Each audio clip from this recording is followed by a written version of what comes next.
No puedo recordar por mi alma cómo, cuándo, ni siquiera dónde conocí por primera vez a Lady Ligeia.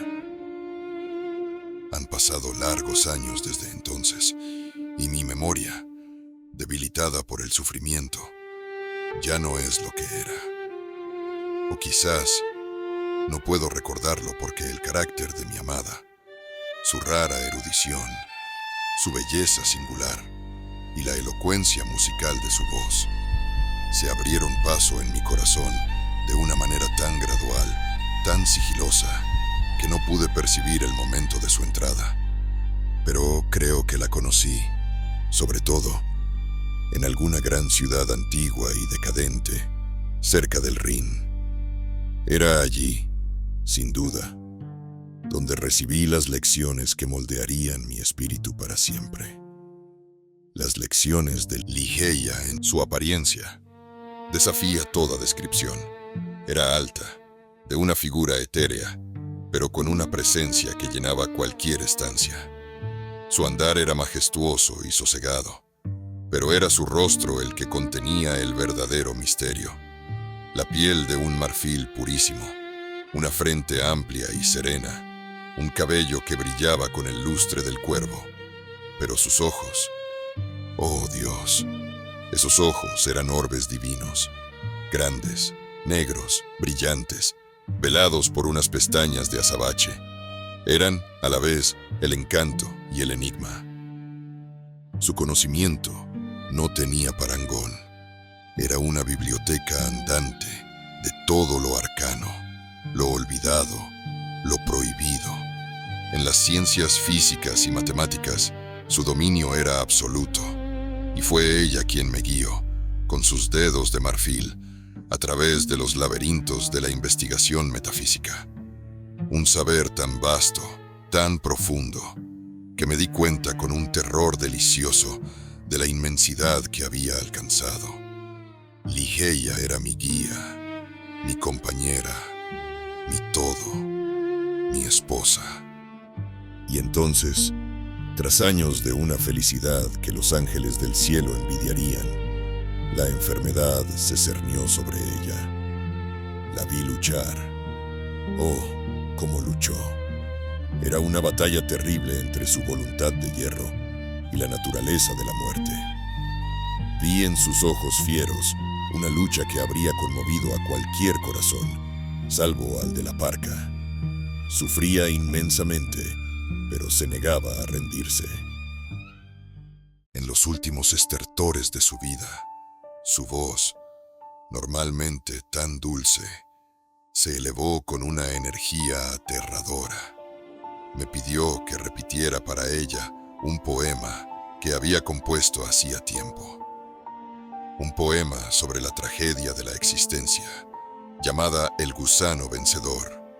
Y cuando terminé, cuando llegué al verso final sobre la conquista de la muerte, extendió sus brazos y gritó unas palabras que jamás podré olvidar. Eran una cita de Joseph Glanville que siempre le había fascinado. Me dijo, con una solemnidad que helaba la sangre: el hombre no se rinde a los ángeles, ni se somete por completo a la muerte, salvo por la flaqueza de su propia y débil voluntad. Y con esas palabras, su espíritu abandonó su cuerpo. Me quebré. Sin Ligeia, yo era un niño perdido en la oscuridad, dando tumbos. Abandoné las orillas del Rin y busqué el exilio en un rincón remoto y agreste de Inglaterra. Compré una abadía, cuyo aspecto sombrío y desolado no desentonaba con la desolación de mi propio corazón. Mi vida se convirtió en una procesión de días vacíos y noches atormentadas por el opio, en cuyos vapores vislumbraba el rostro de mi amada.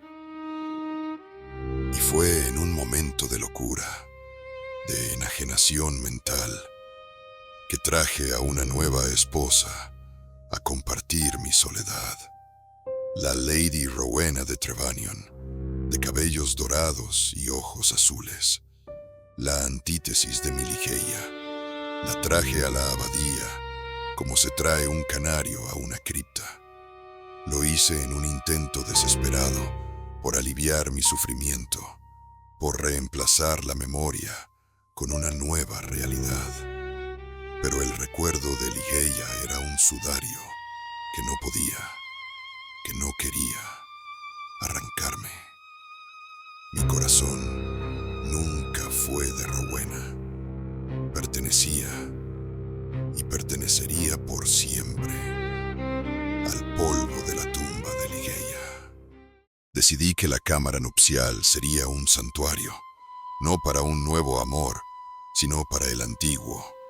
Cedí a un capricho casi infantil, gastando fortunas en un esplendor digno de un cuento oriental. El techo, a una altura vertiginosa. Las paredes, revestidas de pesados tapices de oro, recamados con figuras negras que cambiaban de aspecto según el ángulo desde el que se las miraba. El efecto era fantasmagórico. A cada paso, las figuras parecían perseguirte. No había luz natural, ni ventanas, ni lámparas. Toda la iluminación provenía de la llama perpetua de un incensario de filigrana de oro que colgaba en el centro, proyectando una luz espectral y cambiante. El lecho nupcial era un catafalco de ébano. Mi pobre Rowena odiaba esta habitación. Le tenía pavor.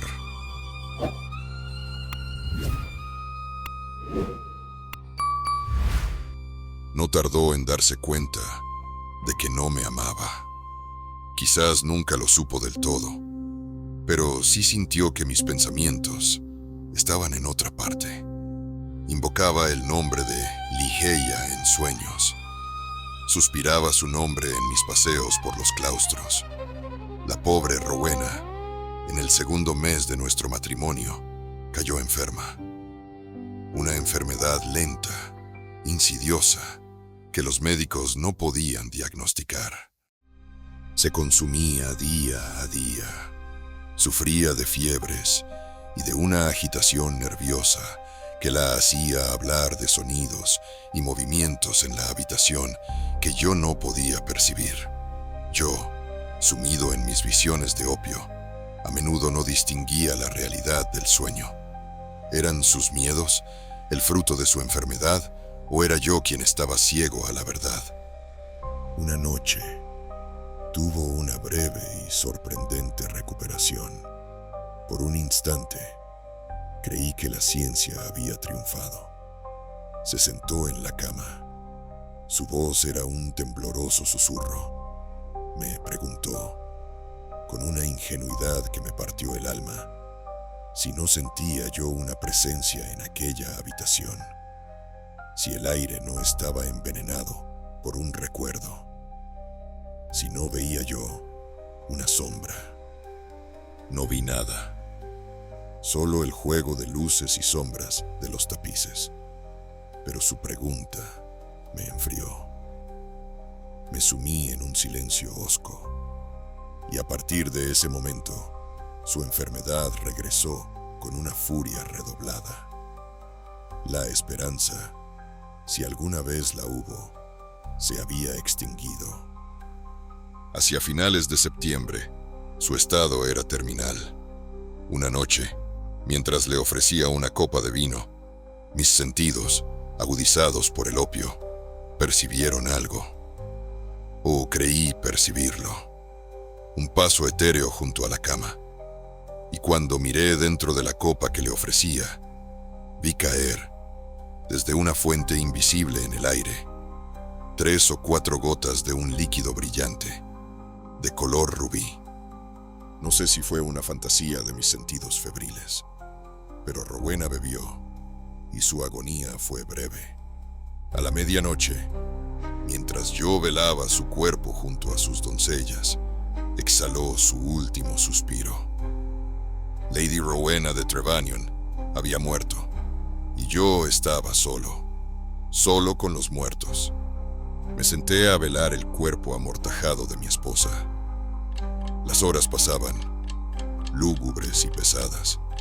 Mis pensamientos eran un torbellino de desolación y recuerdo. Pensaba en Ligeia, siempre en Ligeia, en su vitalidad, en su voluntad de acero. ¿Cómo podía una criatura tan llena de vida perecer, mientras que la débil Rowena, que nunca había amado la vida, descansaba en una paz que Ligeia había despreciado? La noche era interminable. El opio corría por mis venas, afilando cada percepción hasta el límite de la locura. De pronto, en mitad de la quietud sepulcral, escuché un sollozo, débil, ahogado. No podía provenir de mí. Mis ojos se clavaron en el cuerpo sobre el lecho. Me esforcé por creer que era un engaño de mis oídos, pero el sonido se repitió. Un minuto después, un color efímero, un rubor casi imperceptible, apareció en las mejillas del cadáver y en las venas de sus párpados. Un terror indecible, un horror más allá de toda descripción, se apoderó de mí. Luché contra él, me aferré a la razón. Me dije que era el principio de la putrefacción. Me refugié en el vino, buscando el coraje para continuar mi vigilia. Pero el fenómeno se repitió, una y otra vez. El color iba y venía. Un temblor casi imperceptible recorría los labios. Una languidez helada volvía a apoderarse del cuerpo, dejándolo más pálido que el mármol. Cada vez que el ciclo se repetía, mi terror crecía hasta convertirse en una demencia incontrolable. Y entonces llegó la tercera vez. El color volvió con más fuerza. El cuerpo entero pareció agitarse. Me quedé paralizado, petrificado por un horror que no tiene nombre en ningún idioma humano. El cuerpo se movía. ¡Se movía! El sudario se agitaba. Ya no había duda. El cadáver se levantaba. Se puso de pie. Y con pasos torpes, vacilantes, como los de alguien que camina en sueños, abandonó el lecho y avanzó hacia el centro de la habitación. No podía gritar. No podía moverme. Solo podía mirar, con los ojos desorbitados, mientras la figura envuelta en las ropas de la tumba se acercaba a mí. Era la alta estatura de mi difunta esposa. ¿Eran sus facciones las que veía bajo el velo? No. Las vendas que cubrían su cabeza se aflojaron y cayeron, y con ellas una masa de cabellos largos y despeinados, más negros que la noche de los tiempos. Y entonces, la criatura lentamente abrió los ojos. Entonces pude dudar no más. Estos eran los negros, los terribles ojos de mi perdido amor. Los ojos de Ligeia.